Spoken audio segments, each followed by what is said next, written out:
Welcome to Responsible AI, the podcast for the AI Forum. Here on the podcast, we engage in critical dialogue with legal minds and tech experts on AI's legal and societal impacts. We talk to professionals in cybersecurity, law, and technology, offering deep dives into public policy and best practices. Responsible AI is hosted by Alex Albin, director of the AI Forum, and me, your producer, Rebecca Staffel.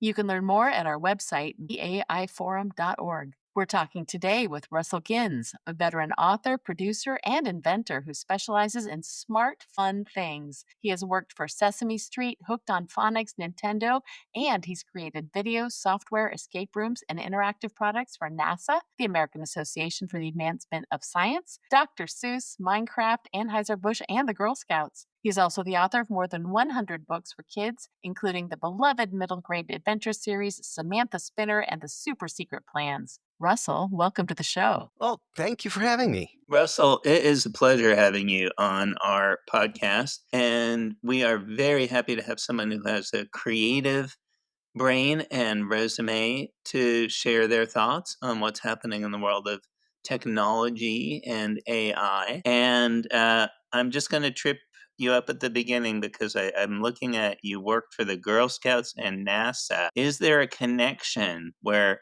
for future missions to Mars, there might have been an escape room put in one of these pods? Is this in the works? Not specifically, but whoever's a Girl Scout now is going to be a great grandmother when we finally put people on Mars. And we got to be laying the groundwork now. Okay, I was sort of hoping that you would have more influence over current SpaceX missions. Yeah. This isn't exactly the focus, but I think the sending people to Mars is a little overstated. While I am such a huge fan of space research and space science, and the stuff that SpaceX is doing is absolutely incredible, we could get a rocket to Mars with people on it, but I think we are way behind in keeping people alive. The future's coming. It's awesome, but it's not here next year. Okay, fair enough. And one of the themes actually that runs through that thread is imagination. You have been working on imagination. And I would say if you have an expertise or a unique talent, it's taking something from one media, a more traditional media such as television, and translating that into a new medium, which 30 years ago was the internet. What have you learned from translating things from one to another, from one generation to another? Well, this isn't a horrifically new thought, but change has always been afoot. What we're experiencing is, I believe, an unprecedented acceleration of change. I had the pleasure of connecting with you for the first time when it was the information superhighway, and TV was going to be different and books were going to be different. You were going to read a book by holding a CD-ROM in your hands, and you were going to watch 300 million channels of linear content on your TV. And then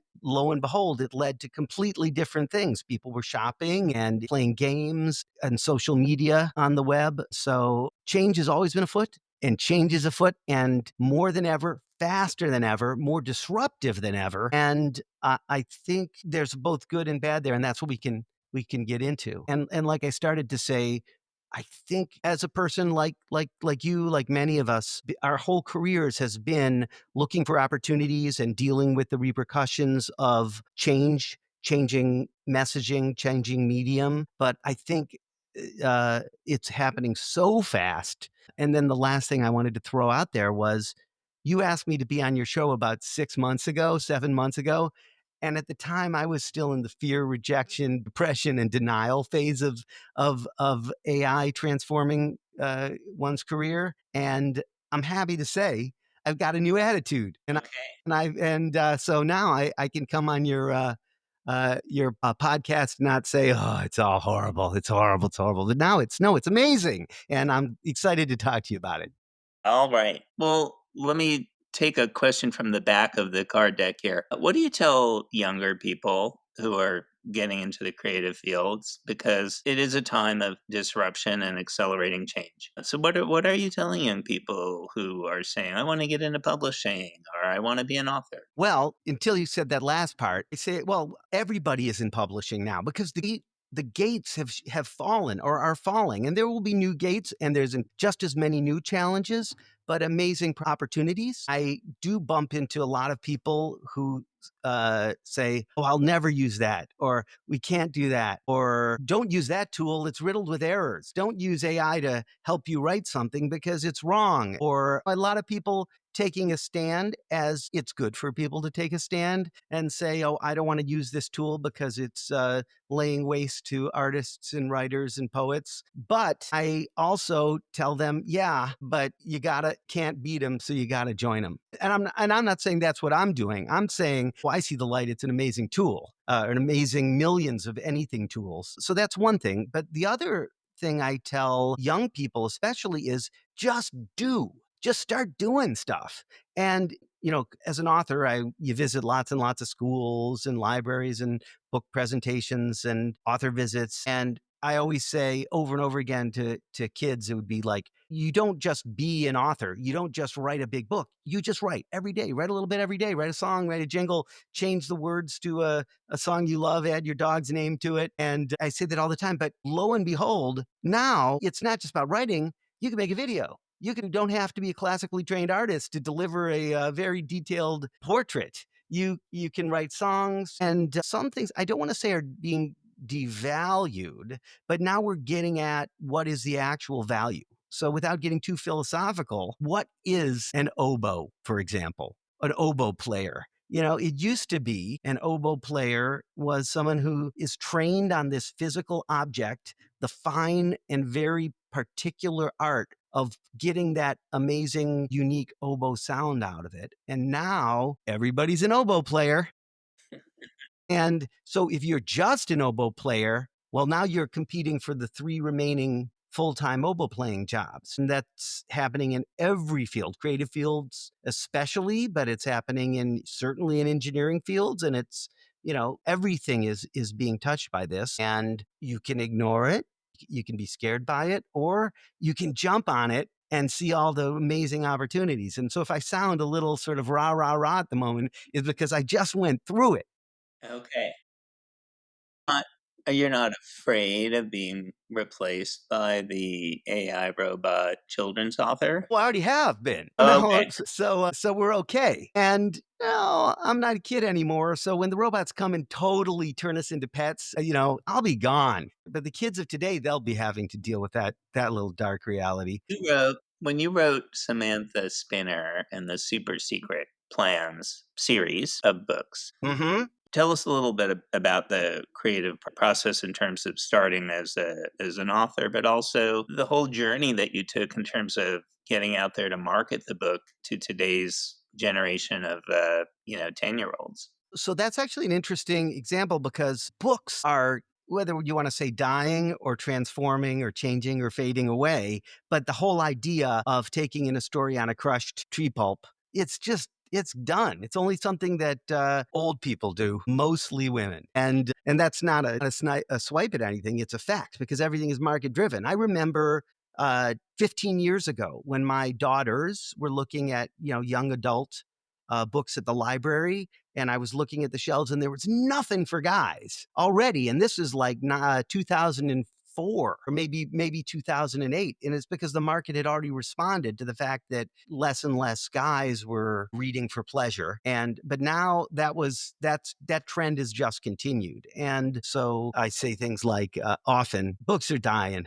Books are dead. And that doesn't mean, But you launched in the wake of that, or in the yeah. face of that, you built a successful franchise based on Mhm. a new set of characters. So how did you do it? Okay, so we'll go back before I talk about how where things sort of I see things going in publishing, but the process, sort of the classical 20th century model, is you write a story, you take your time. You're going to be an author. You write your great American novel, your awesome, your next Harry Potter, and then you got to go find an agent, and that's as hard as getting a publisher. And then if you find an agent, you work with them to go out to several dozen publishers. And there's a whole lot of waiting and waiting. And a lot of times you hear nothing. Or sometimes you get some nice little rejections, or else someone writes you a rejection with just a shred of hope in there and you cling to that. But that's actually worse. Like, I've also worked for an agent, and you'd never want to say, oh, you should do this, because then someone thinks that if they work on that, they have somehow a chance of it seeing the light of day. But eventually you get a publisher and an editor picks it up, and the editor works with you. But an editor, people don't know what an editor is. A lot of people don't. An editor, they think it's like a copy editor or somebody's checking the words. No, but the editor is like the producer in books. An editor is the person who's going to take it and champion it and make sure it gets in the catalog. Their decision is based on return on investment. ROI. Yeah, ROI. Thank you. But the editor, the person who buys your fun little book for 10-year-olds or 12-year-olds is looking at it in the terms of, where is it in our catalog, how many copies we can sell, what kind of an advance we can give you based on that, blah, blah, blah. And also they have to sell to their marketing team. And so it's a whole series of gateways and channels, and it's real business, just like today everything is real business, but it's being changed so much, and it's all new. Everything's old is new again. But now, it used to be the biggest part of the creative process was producing it, was construction, was production, and not that your vision isn't still the most important thing. In order to make a movie, you had to make a script and then, do everything, all these crazy contortions and luck, to be one of the 800 movies that got produced in America that year. Now, there's millions and millions and millions of video experiences can be made. And the biggest challenge is how can you get someone other than your 2 friends and your 6 followers to know that it's there and care? So I'm trying to remember who You said did it. find a publisher, Random Yes. House, right? And the book was successful. And do you think that it speaks to some fundamental need that kids have to go into in a new world and work out problems for themselves? What do you think drives adoption from the reader point of view? Well, absolutely. I would say that books are being transformed, but stories aren't going away. Characters aren't going away. Adventures and plots and are not going away at all. It's just we're in a rapidly, rapidly evolving medium.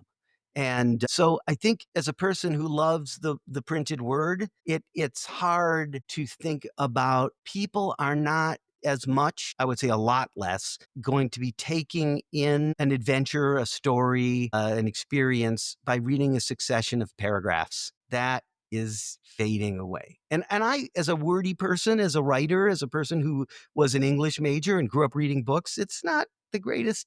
I don't like it. But I think maybe, in the way that, Brian Wilson's dad screamed at his kids because they weren't playing with accordions. And I think it's a massive transformation. And then the other real transformation that's been happening over 20 years, 30 years, is stories and adventures are less yoked to the physical substrate that it comes on. Whereas, music, people used to hold that album, that record with the picture on the cover. I mean, how many hundreds of hours did people look at the Dark Side of the Moon illustration or Sergeant Pepper's, just as if you could glean any more information from this one image, because that was sort of linked physically to it. And the same things with books. But for decades, we've been, we install things, we play with apps, we forget that they're gone, we update our operating system and half of our media.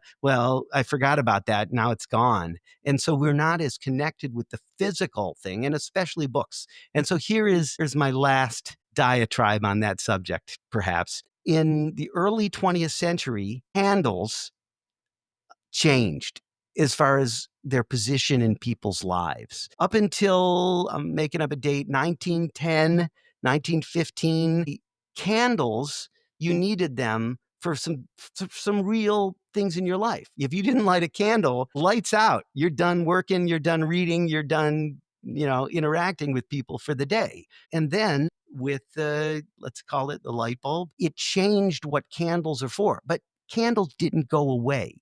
So this is what I say to people who are involved in books, that books still are there for rituals. They're still there for gifts. They're still sometimes there for emergencies. And if you go to the two biggest stores in the United States, Walmart or Target, they have whole candle sections still. How many, I mean, I think somebody bought the Yankee Candle Company, acquired that for like $1 billion. So I think that's a very similar but different but similar analogy for what's going on with books. Stories aren't going away, and you'll still have some special books, for rituals or presents. But remember, not too long ago, you would get on the subway and everybody had the book of the season. I can almost track my life in the 90s by, that was the summer when everybody's reading Bonfire of the Vanities.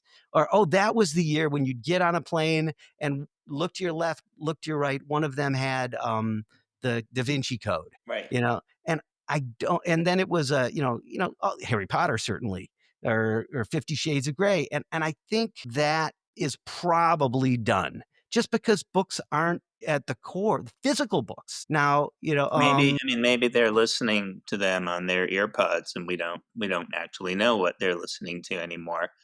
If I can get back to something you were talking about the change in behavior from customers, because you have said the customer is not the consumer is the curator. Russell, what do you mean by that? Okay. Well, I got that line. I used to use that line all the time. What part of my role in companies is helping people create, for little kids, Sesame Street and Nickelodeon and On phonics. Hooked on Phonics. But I got that line, the customer's not the consumer. It was the president of Children's Television Workshop, now Sesame Workshop. He had a big poster behind his desk and it said, "The customer is not the consumer." And I took that to heart. And his point was, everything we're doing is the parent or the guardian is making the decision to bring that product, that story, that video, turn on the TV, find the channel, buy the toy, the book, the video for their kids. And while that is still somewhat true, kids, they have 100 million choices. Maybe it's 100 billion.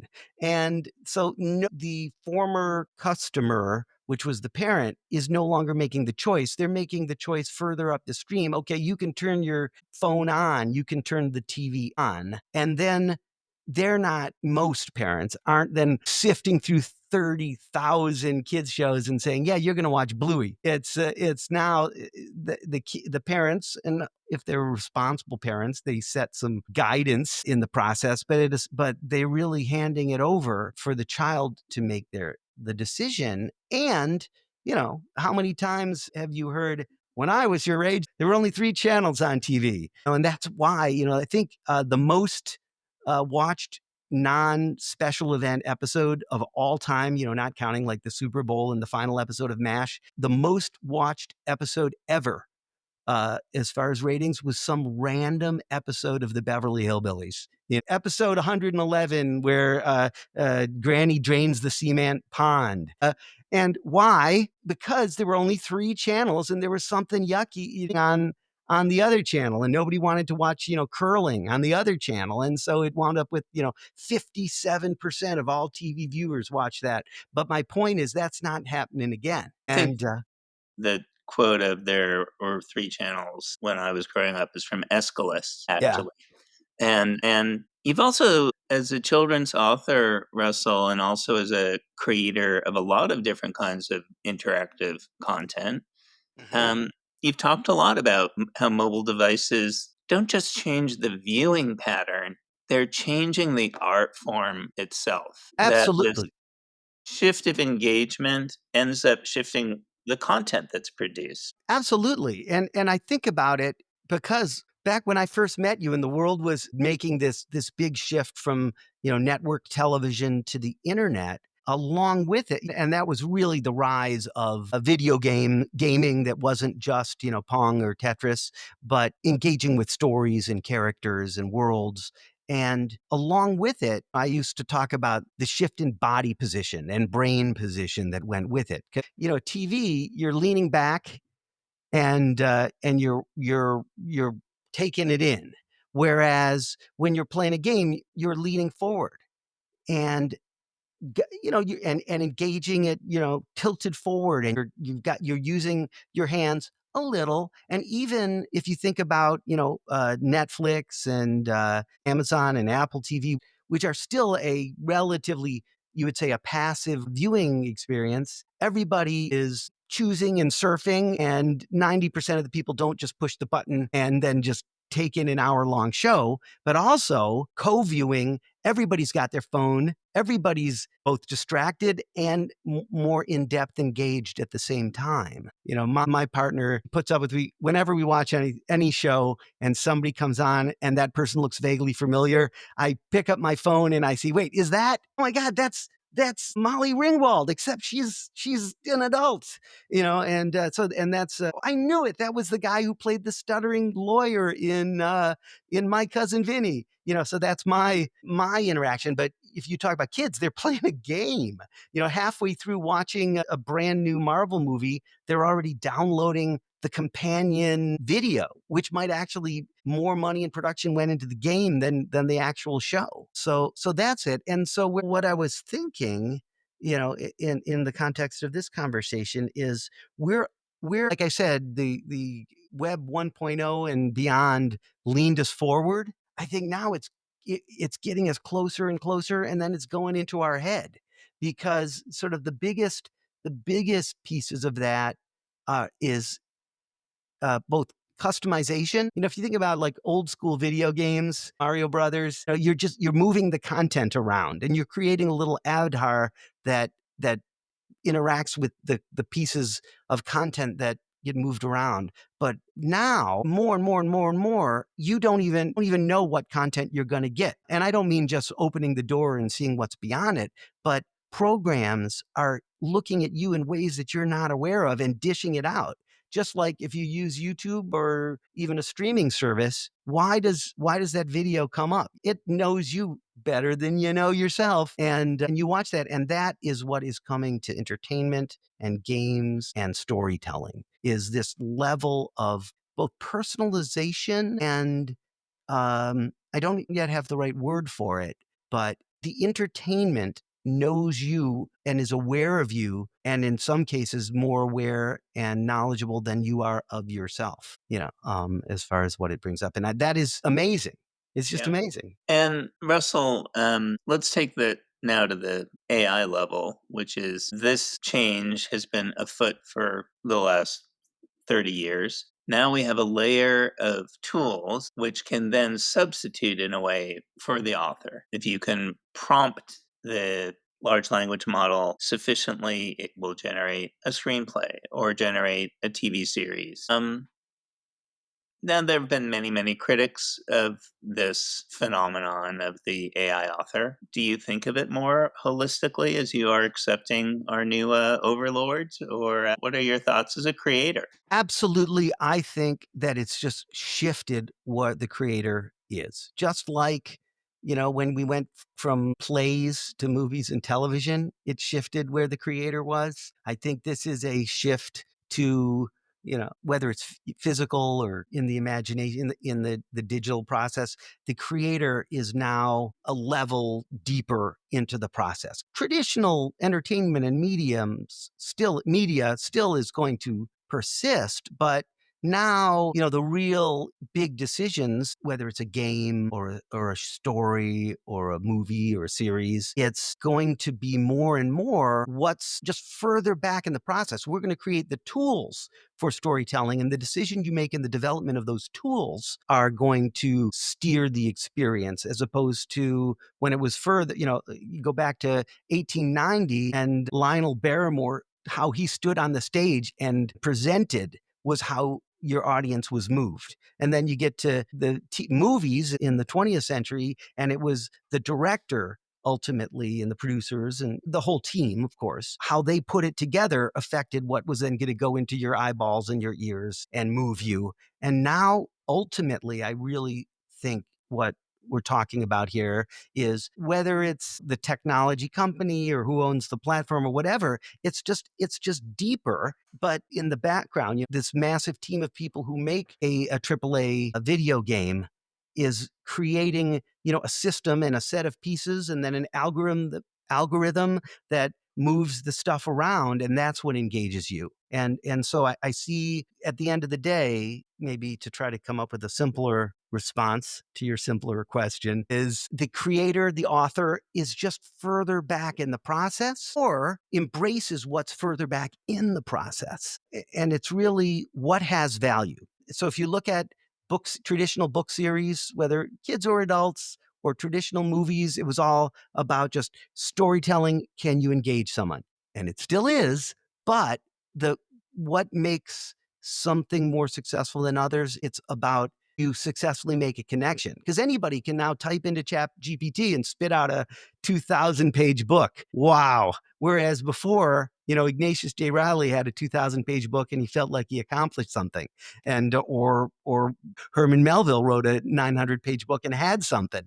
But now it's not that volume of the words, it's the ideas, and do they connect with the audience? So what has value now when I talk about how books are kind of gone or physical books are going away, and certainly reading paragraphs, sadly, is going away. It's about connecting with your audience. It's about creating experiences. If you look and then ultimately it's about personalization, which is really a mix of the two. And so if you think about music, it used to be you wrote music and you sold the physical media. The sheet music initially, Yeah, initially the sheet music. the You're right. Yeah, composition. absolutely. And the sheet music, then they created movies, specifically Looney Tunes and Merry Melodies, in order to promote the sheet music. But I was thinking more, if you think when Taylor Swift started her career, she was making her money by selling way back in the 2000s. She was selling the CDs and then eventually the protected downloadable files, and then toured in order to promote the sales of the physical or concrete medium. Now, nobody's making the money on the medium except maybe a superstar, but the average musician is not making any money selling it's flipped. You're making the money by selling the tickets to the experience, where someone will buy the tickets to that experience if they feel a connection to you, your brand, whatever you are. We're talking with Russell Ginns, author of over 100 children's books, and also, I would say, an online media guru. And I appreciate your thoughts about how AI is transforming authorship. But just to challenge you for a second, because you have some aspects of your books, Samantha Spinner, for example, and without spoiling it for the hordes of podcast listeners who are eagerly typing in the URL right now, there's an aspect of your books that involve physical discovery. For example, what's written perhaps on the inside of an umbrella. Yes. That's not a thought that AI would come up with, Russell. So, we are somewhat unique, right, as human authors? I think so. I actually spent a lot of time thinking about that because, like I said, when you asked me to be on your podcast 9 months ago or 7 months ago, I didn't wanna. I was really kind of down. I was saying things to people like, "Oh my, no one's ever going to pay me to write a jingle ever again." And I would say things like, "If you took every check that I've ever been paid for the last 20 years and put them in a stack, about 80% of those things, no one's ever going to pay me ever again, to do a song parody of some industrial product or to direct voice talent." Now, there's still little bits of that out there, but just like there used to be lots of people who were professional photographers, and if you were writing a magazine article about airplanes, you would call up some guy to go out to the airport and take pictures of planes. Well, that ship has sailed long ago because of stock photos and then crowdsourcing the feeds that And stock now photos. AI creation of those. Absolutely. Have you talked on your podcast about nomorecopyright.com? Do you know about that? No, Okay. tell us about No More Copy. And I have used it. Okay. So if you're doing, and that one might already be gone or shut down or replaced or because things are changing so fast. But let's say you're working on a website or a blog or an article, and you need a picture of a person getting off an airplane because you're writing an article about, airplane boarding. Well, you go and you can go to stock photo, assuming you're doing things on the up and up. You go to stock photo to Shutterstock or iStock photo, and you type in person getting off of an airplane, depressed woman touching a wall, angry man with too many bills, whatever you need illustrated, and you get their image, and then you pay or license whatever the agreement is, and you buy that. Well, now there's a lot of people are using this site called nomorecopyright.com, and it's legal because it makes sense. What it does, you go to anywhere, you see a picture, and you copy and paste it into the site, and it turns it into a prompt, a really well described prompt. And then it spits out, and then it generates it. And it's awfully close, but it's not the same, but it is almost, and it isn't anyways. And there you go. And now I got depressed person touching the wall and person getting off of a plane. And it's totally not infringing on Shutterstock's picture of depressed person touching a wall or angry person boarding a plane. And so that is, by the way, just one of a trillion examples to both be concerned if your business was taking photos of person boarding a plane. Well, now that particular revenue stream is drying up. But if you want to be able to do all sorts of things, now I can get any picture I want. And I want to skirt the issues of, how these big companies acquired the data, because that you probably talk about, 90 out of 100 podcasts. And that's not for me to opine on, other than to say it's the Wild West. All right. Okay, so I want to segue into something else I wanted to rattle on about. I'm not on a lot of podcasts, and maybe this is why, but perhaps I'm supposed to let you get a word in edgewise and Russell, steer the let's just do conversation. station identification. Rebecca, what are we listening to? You're listening to Responsible AI from the AI Forum, and we are talking with Russell Gins today about creation. I was actually I'm gonna let you get back onto that hobby horse, but I have a question, which is the flip side of what you were just talking about, which is sounds like creators are now in co-creation with their consumers. Well, they are. Absolutely. And I think, things are changing so fast that we don't know. When all of a sudden Web 1.0 showed up, people hadn't yet thought about social media and how that was going to be the colossus that was going to transform the world as much as anything. And also there were always visionaries, but we really hadn't absorbed how we were going to have these mobile devices that we were with 24 hours a day interacting with everybody in our world. And so I think here we are with these amazing tools that are just getting going, and who knows what's showing up next. And it's amazing, and it's, yeah, of course, sure, it's a little scary, but let's stay on the amazing. So all these questions about what is the entertainment of, we can guess a year out, we can guess 2 years out, but I feel very confident that whatever people are going to be interacting with, 5 years from now, or for sure 10 years from now, is going to be mind-blowing and amazing in a level that makes whatever we were doing 10 years ago look like Victrola or an organ grinder. I really believe that. I didn't believe it 9 months ago when I was still in my moping phase. So, So wait, what brought about your epiphany, Russell? I think might have been just realizing, wait a minute, because with Samantha Spinner, my book series, and then another book series I did a The one, horror two, three, 1, scream. 2, 3 Scream, which is a crazy horror stories for kids. My elevator pitch is Goosebumps meets Captain Underpants. And we went through the traditional ritual rites of getting a meeting with Netflix, meeting with the production company. It's going to gets optioned. And again, the any successful children's author who's been around for a while has had things optioned. And as I remember when with one of my first series, and Netflix said, "Hey, we're interested. Why don't you come in?" And it was so exciting. And everybody who was a veteran children's author said, "Oh yeah, yeah, yeah. My book is out there somewhere. Or, I've been there. Yeah, we did that twice." But the difference is, if I had a second, I could make a series. Just one person, maybe two. And so I think that's where I think I'm going. Um, a single person can do art, music, writing, coding, and manufacturing I'm suddenly obsessed with how easy 3D printing just got. It's been around for the last 15 years as sort of early adopters, and every library got rid of half their books and turned it into a quote makerspace, and then no one maintained the makerspace, and now there's a bunch of junk, and it's there with all the old HP little portable computers that have a 286 chip in them. I am just really excited by the fact that anybody can just using one of these language models describe something, get a picture of it, then using another tool, although it'll be consolidated, turn it into an STL file, which is one of the standard formats for 3D printed stuff, and Right. then download the file to their multi-color filament computer and printer and print it out. So I just handed in the manuscript to my graphic novel number 2 in the series of Super Atomic Wombat Girl. And then I'm going to take a picture of it, and then I'm going to turn it into a 3D model and ship to the people who are printing it a 6-inch action figure of a Super Atomic Wombat Girl and her henchman, Pang.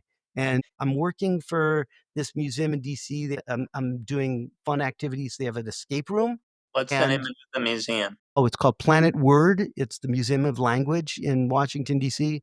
It's a national treasure. It's weird that more people don't know about it. It's absolutely amazing. Anyways, in it, they have a sort of a language-inspired escape room. I said, hey, we could have this shell, a big seashell, and it's got a lock on it. And then you go around and you solve all the puzzles. And then when you open it up, there's a word search in there, and you do the word search. Now, a year ago, certainly 2 years ago, bringing that to life would have taken a whole lot of effort, in addition to hiring some artist and a fabricator and waiting and then looking at something and changing something. And then, several Prototyping, right. thousands of dollars, and a month later I'd be waving this thing around that I made this morning by myself. And so that is an incredibly empowering thing, and that is true not just, today, flavor of the day, I'm excited about 3D printing, but it's true of music, soundtracks. We've all played with these tools that suddenly it sounds, you just write 2 sentences and now there's an opera. Well, manufacturing is revolutionized, and that's a very good example that you gave. Russell, my father, who was a toy creator, would say, okay, but children are always going to play, right? It's the play pattern that is going to determine what products are successful. Do you think that's still true, or do you think that play has changed? I think it is mostly true in that there are things that don't change. And the greatest example of all time is that if you go into the ancient archives and see Thomas Edison's first video, his first video was two cats boxing. Seriously, if you see it, it's amazing. And so that should indicate some things don't change. They invented the Nickelodeon, and you would travel to Atlantic City, and you would put a nickel A in nickel, this machine, a nickel in this machine, and you saw some lady dancing in her bloomers. right? And so there are, both for kids and adults, things are just built into the genome. However, the things that change it now is so much more choice. So like I said, it's discovery is so much bigger than ever. It always has been. The old gatekeeper was a couple people who had to manufacture the stuff, had to distribute the stuff. Now the gatekeeper is whoever steers you through the 10 million choices you have to get to it. But going back to, no, engaging, what remains is connecting and engaging with your audience. And it's about characters.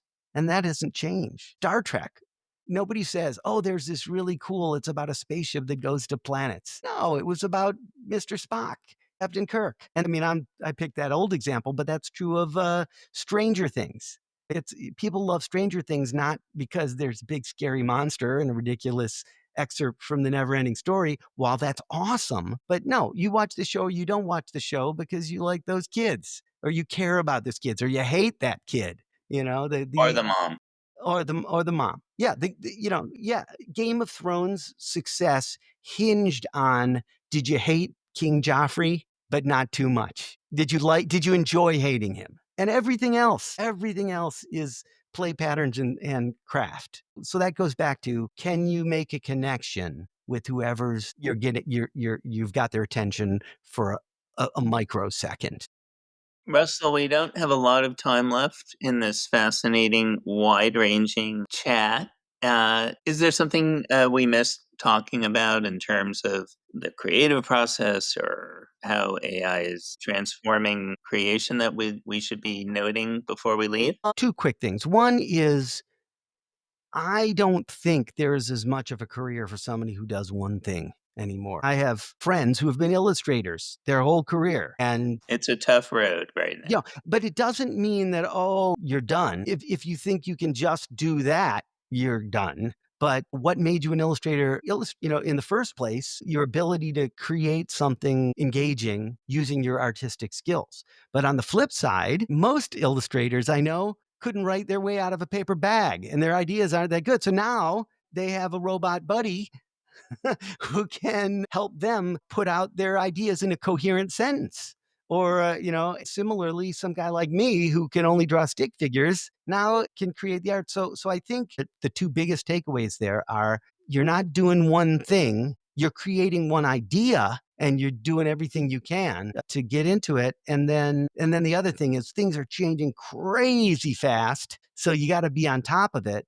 And I'm going to end with a moment of optimism, which is, you can't get that far behind. 9 months ago, when I was in shock, I was thinking, oh my God, and everybody has these amazing video skills. And talk to any college kid, and they can make something that, is better than what a film company could have made before. Anybody who's motivated can learn amazing skills. Here's the moment of the ray of light in that at all is, you can't get that far behind, because everything is changing so fast. So even though I'm old and embedded in the world of traditional media, so what? I'm 6 months behind, because that's as far as you can get behind. So if you're listening out there, stop whining, learn some new tools. You're only 6 months behind. That's inspirational for today's generation of content creators. Rebecca, did you have any final No, questions? I'm just glad to hear that there is hope for those oboe players yet. And Russell, I think that we need to continue to affirm the creative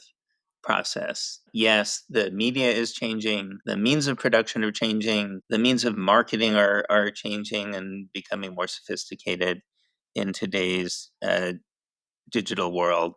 And yet, at bottom, there has to be value of human creativity. Maybe they will find a special room for us in a museum and say this was a creator, and that's fine, right? There'll be a lunch break. No. There'll be time for us. We'll be honored in some way. No, I don't see that at all. And you don't believe that. It's just the tools are changing so fast, it's hard to get your head around it.